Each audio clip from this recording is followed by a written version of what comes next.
आता वळूयात सविस्तर बातम्यांकडे।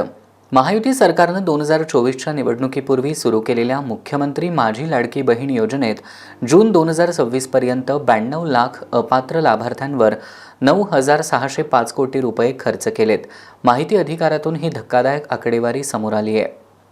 भाजप प्रणित महायुती सरकारनं 2024च्या निवडणुकीपूर्वी मुख्यमंत्री माझी लाडकी बहीण योजना सुरू केली।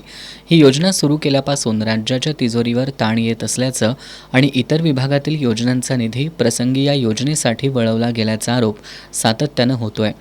आता माहिती अधिकारातून या योजनेबाबत एक आकडेवारी समोर आली आहे।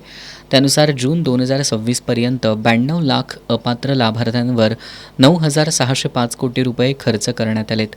या योजनेची सुरुवात केल्यानंतर गेल्या 2 वर्षात अनेक वेळा लाभार्थ्यांच्या याद्यात सुधारणा करण्यात आली, तरीही अनेक अपात्र लाभार्थ्यांना वगळण्यात यश आलं।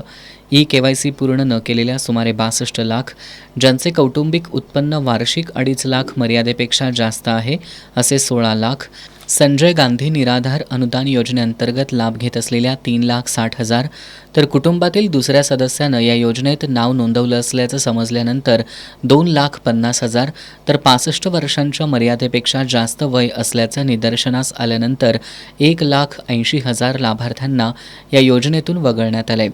महत्त्वाचं म्हणजे या योजनेचा लाभ घेणाऱ्या 4,50,000 सरकारी कर्मचाऱ्यांनाही योजनेतून वगळलंय।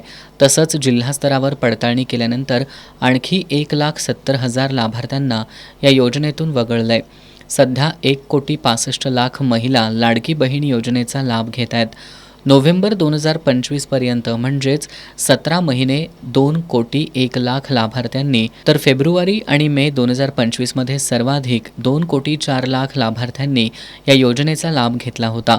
अपात्र लाभार्थ्यांमुळे मासिक 5,450 कोटी रुपये वितरित होण्याऐवजी 3,640 कोटींहून अधिकचा निधी वितरित झालाय।